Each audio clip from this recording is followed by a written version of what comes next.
Bienvenida a esta exploración. Hoy nos metemos con un tema que, bueno, lleva milenios dando vueltas en la cabeza de la gente. Los híbridos humano-animal. Y para guiarnos tenemos una tesis académica que lo mira desde un montón de ángulos.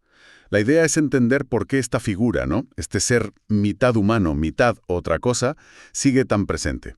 Vamos a seguirle la pista desde los dioses antiguos, la ciencia, hasta lo que se cuece hoy en día en Internet. Venga, vamos al lío. Es que es una figura con una potencia increíble, ¿sabes? Aparece como Dios, como monstruo, como una advertencia moral. Y hoy, pues también como un reflejo de nuestras ambiciones científicas y, claro, los miedos que generan. No vamos a discutir si existen de verdad o no. Eso no es el punto. Lo que queremos es entender su poder como símbolo, como arquetipo cultural. Vale, pues empecemos por el principio, por el mundo antiguo. Intuyo que estas figuras, más allá de ser fantásticas, tenían un papel importante, ¿verdad? Fundamental. O sea, no eran simples criaturas de cuento. Piensa en Egipto. Anubis, con cabeza de chacal, era el dios de la muerte. ¿Por qué un chacal? Pues porque los chacales andaban por los cementerios. La conexión era directa, simbólica, pero también funcional. Ah, claro. Horus, el halcón, símbolo del cielo, de la realeza, de tener una visión elevada. O Bastet, la diosa gata, protectora del hogar. Esa forma híbrida era una manera visual muy potente de resumir la función del dios y ligarla a las características del animal. Era súper eficaz. O sea que había una lógica detrás, no era una mezcla al azar. Y supongo que en Grecia y Roma, pues más de lo mismo, ¿no? Pues sí, parecido. Los centauros, por ejemplo, mitad hombre, mitad caballo. Es la imagen perfecta de esa lucha interna, ¿no? Entre la razón, lo humano, y el instinto animal, lo salvaje. Entre civilización y barbarie. La tensión constante. Exacto. O los sátiros, con patas y cuernos de cabra. Eran la pura representación de lo dionisíaco, la fiesta, la lujuria, lo más terrenal. Y la esfinge, claro. Esa figura misteriosa, león y humano, a menudo mujer, guardiana de secretos, pero también peligrosa. Cada uno encarnaba una idea, una dualidad. Y esto no era solo cosa del Mediterráneo, ¿verdad? La tesis menciona otros lugares. Efectivamente, aunque sea de pasada, podemos mirar a Mesoamérica. Allí estaba la figura del jaguar como nahual, ese espíritu animal poderoso. El chamán podía transformarse en él, un puente entre lo humano y lo animal sagrado. Interesante. O en Asia, los naga, seres serpiente humanos, a veces guardianes de tesoros, de conocimientos, en el hinduismo, en el budismo. O en Japón, el kitsune, el zorro inteligente que puede tomar forma humana. Siempre jugando en esa frontera entre mundos. Parece un patrón, casi universal. Es que aquí es donde la cosa se pone realmente interesante. Como decías, no eran solo monstruos para dar miedo. Funcionaban como bisagras entre mundos, dioses y humanos, naturaleza y cultura, y también para amplificar cualidades, la inteligencia humana con la fuerza del león, por decir algo. Y sí, claro, también como aviso, las sirenas con su canto mortal, o el minotauro, encerrado por ser, fruto de algo contra natura. Eran la cara del peligro, del tabú. Justo. Lo fascinante es ver cómo estos arquetipos ayudaban a la gente a entender su mundo. Eran como herramientas mentales para manejar conceptos opuestos: orden y caos, humano y divino, razón e instinto. Al darles forma, una forma tan visual y potente, no solo reflejaban cómo veían el mundo, sino que también ayudaban a construir esa visión. Su lugar en él, su relación con la naturaleza, con ellos mismos. Es increíble cómo estas figuras míticas servían como de pegamento conceptual, ¿no? En el mundo antiguo. Pero claro, el tiempo pasa, llega nuestra era, la de la ciencia. ¿Cómo se enfrenta la ciencia a esta idea tan persistente de mezclar humano y animal? Supongo que, primero, desmontando mitos. Exacto. La primera tarea de la ciencia fue, en un cierto modo, quitarle misterio a algunas cosas. Ahí entra la teratología, que es la rama que estudia las malformaciones congénitas. Hoy sabemos que cosas como la sindactilia, los dedos pegados, o la hipertricosis, eso que llaman síndrome del hombre lobo, ¿Ah, sí? pues tienen explicaciones genéticas del desarrollo del embrión. Ya no son un castigo divino o una prueba de hibridación. Entiendo. ¿Y lo mismo pasaría con los teratomas? Esos tumores que a veces tienen pelo, dientes, antes sonarían a cosa de monstruos, ahora se sabe que es un fallo en el desarrollo de las células. Precisamente. La ciencia da una explicación biológica donde antes había, pues eso, mito o superstición. Ofrece un marco racional. Pero, y aquí viene lo interesante que explora la tesis, la propia ciencia ha empezado a crear sus quimeras, aunque, ojo, hay que ser muy precisos con esa palabra en biología. Ajá, la palabra quimera tiene miga, ¿eh? ¿A qué nos referimos exactamente en ciencia? Porque suena directamente a mitología griega. Bueno, hay dos ideas principales que hay que separar. Por un lado, está la quimera biológica en sentido estricto. Es un organismo que tiene células que vienen de dos o más individuos distintos, de cigotos diferentes que se fusionaron muy al principio. Son casos rarísimos en humanos, pero existen. Gente que, por ejemplo, absorbió a un gemelo en el útero y tiene dos tipos de ADN. Ya de por sí suena increíble. ¿Y la otra idea de quimera? Es la que tiene más que ver con la ingeniería genética, los organismos transgénicos que a veces llamamos quimeras de forma un poco informal. Lo normal aquí es meter genes humanos en animales, sobre todo ratones, para crear modelos de laboratorio y estudiar enfermedades humanas. Para investigar, claro. Eso es, se meten genes específicos para investigar el Alzheimer, el cáncer, lo que sea. Pero, y esto es crucial entenderlo, son ratones con un pequeñísimo trozo de ADN humano, el que interesa para la investigación. No son mitad ratón, mitad humano, ni mucho menos. Comprendido. Son herramientas de investigación, modelos. Pero luego está esa otra línea que siempre genera más debate, ¿no? La que usa células madre humanas en embriones de animales, los llamados animales humanizados. Eso sí que suena más cercano a la idea del híbrido. Sí, esa es la frontera más delicada y la que más debate bioético genera, claro.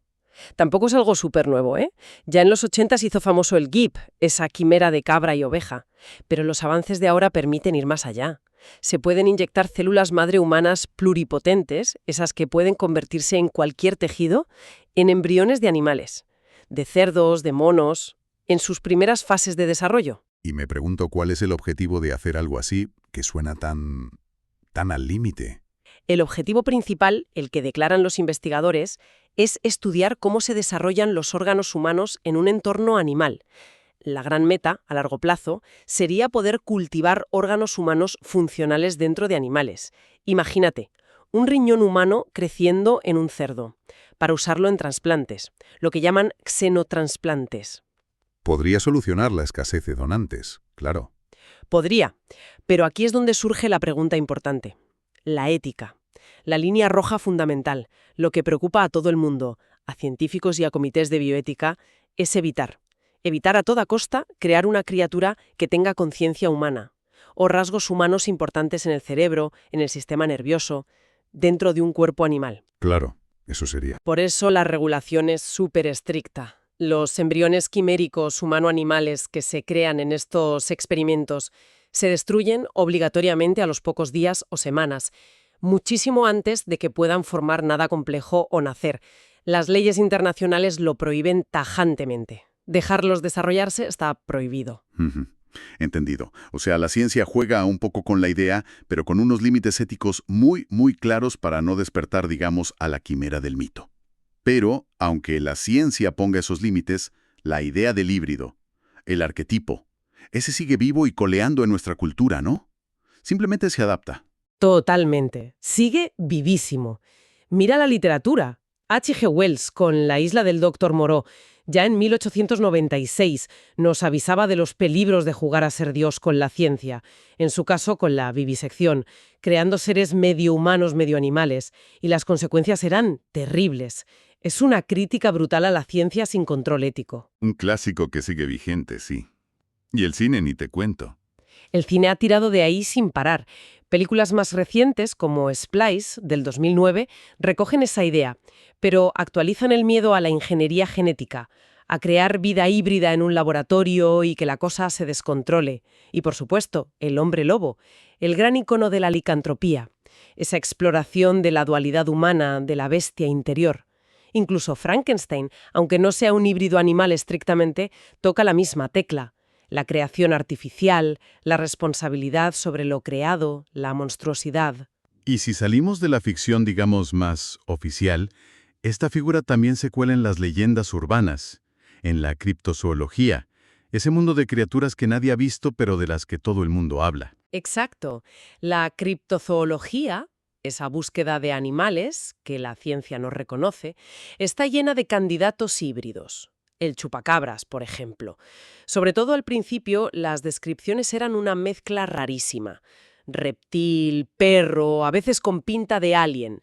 Se especulaba si era un experimento genético que se había escapado. O el Mothman, el hombre polilla, otro clásico del folclore moderno de Estados Unidos. Otro ejemplo perfecto, una criatura con alas, humanoide, ojos rojos, mezcla de hombre y polilla gigante. Lo interesante es cómo estas figuras acaban siendo el vehículo perfecto para teorías de la conspiración.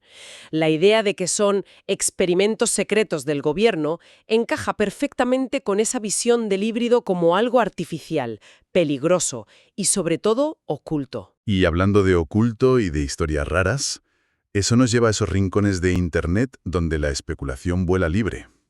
La tesis habla de la Deep Web, pero imagino que con muchas pinzas sobre la credibilidad, ¿no? Muchísimas. Es fundamental hacer esa advertencia, como hace la tesis. La información sobre híbridos que te encuentras en foros anónimos de la red Tor, en tablones de imágenes tipo 4chan o en blogs sin ninguna garantía, es en su gran mayoría inverificable, especulativa y a menudo directamente falsa. Hablamos de creepypastas, que son historias de terror que se hacen virales, de hoaxes, engaños puros y duros, o incluso de juegos de realidad alternativa, los ARGs, que están diseñados para parecer reales. Hay que mirarlo todo con un escepticismo enorme. He entendido el aviso. Pero, ¿qué tipo de historias sobre híbridos son las que más circulan por esos bajos fondos digitales, según la tesis? Híbridos o esclavos que obedezcan sin rechistar, o simplemente experimentando con biología prohibida. Otra narrativa superpopular es la de las abducciones alienígenas. En estas historias, los extraterrestres nos raptan para crear híbridos humano-alien. Para salvar a su propia especie, dicen unos, para infiltrarse entre nosotros, dicen otros, o para vete a saber qué fines oscuros. Y esto a menudo se conecta con leyendas de bases subterráneas secretas, como la famosa y supuesta base de Dulce en Nuevo México. Dicen que allí guardan y experimentan con estas criaturas. Suena a guión de serie B, la verdad. Pero está claro que estas ideas calan y circulan.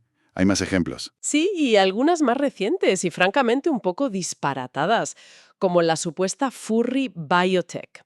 Esta es una narrativa que claramente sale de subculturas de Internet. La fantasía es que existe una tecnología de modificación genética que permitiría a la gente cambiar su cuerpo para parecerse a sus fursonas. ¿Sus qué? Sus personajes animales antropomórficos con los que se identifican en esa cultura. Ya sabes, zorros que hablan, lobos con ropa. Esto ya es casi fantasía colectiva online. Vale. Desde supersoldados hasta gente queriendo parecerse a su avatar de zorro. Entonces, ¿qué nos dice todo esto? ¿Qué significado sacamos de estas historias, por muy falsas que sean, que hierven en la Deep Web? Son como un termómetro cultural, un indicador de ciertas ansiedades. Si lo conectamos con todo lo demás, reflejan una desconfianza brutal hacia el poder, hacia los gobiernos, las grandes empresas, la ciencia oficial. Muestran un miedo difuso a tecnologías muy potentes que no se terminan de entender bien, como la ingeniería genética, y cuyas consecuencias futuras, pues, inquietan. Y por supuesto, revelan esa fascinación eterna por lo oculto, lo prohibido, lo que se sale de la norma, lo tabú. Lo curioso es cómo estas narrativas modernas se visten con un lenguaje que suena a ciencia. Usan palabras como ADN, CRISPR, clonación, para intentar dar un barniz de credibilidad a lo que en el fondo son los mitos de siempre. Son las historias de monstruos y dioses de toda la vida, pero reempaquetadas para la era digital, con sus paranoias particulares. Desde los dioses egipcios con cabeza de animal, pasando por los ratones modificados en laboratorios, los monstruos de las pelis, hasta estas fantasías conspiranoicas tan raras de la red. La conclusión que parece sacar la tesis es que el híbrido, sea real o no, funciona como un espejo muy potente de nosotros mismos. Exactamente. En la antigüedad reflejaba cómo intentábamos entender el mundo, la naturaleza, lo divino, usando estas figuras como puente. Hoy Refleja nuestra capacidad científica, ese deseo de ir más allá de los límites biológicos, pero también el vértigo que nos dan las posibles consecuencias de ese poder. Y en la era digital, en esas zonas oscuras de Internet, pues refleja nuestras ansiedades colectivas, la desinformación que campa a sus anchas, y ese impulso casi irrefrenable de creer que hay algo más, algo oculto, aunque sea inquietante o directamente aterrador. La idea de la quimera ha demostrado ser increíblemente resistente y adaptable. Ha viajado del papiro al microscopio y de ahí al foro encriptado. Su fuerza como concepto, como arquetipo que toca algo muy profundo en nosotros, es innegable. Sigue totalmente viva. Y esa es quizás la reflexión final clave. Más allá de si existe físicamente o no, la idea del híbrido perdura porque conecta con cosas muy centrales de ser humano. Conecta con el miedo a perder nuestra identidad, que nos hace humanos, con la curiosidad insaciable por explorar los límites de lo posible, y con esa atracción magnética que sentimos por lo liminal, por lo que está justo en la frontera, entre lo humano y lo otro. Y eso deja una pregunta ahí flotando. Con todo lo que avanza la biotecnología, la ingeniería genética, incluso la inteligencia artificial y esa posible fusión hombre-máquina que se empieza a vislumbrar, ¿cómo será la próxima quimera que capture nuestra imaginación? ¿Será una mezcla diferente, ya no con lo animal, sino con lo artificial? ¿O este viejo arquetipo del híbrido humano-animal seguirá teniendo esa fuerza magnética sobre nosotros? Interesante, ¿eh? Para darle una vuelta.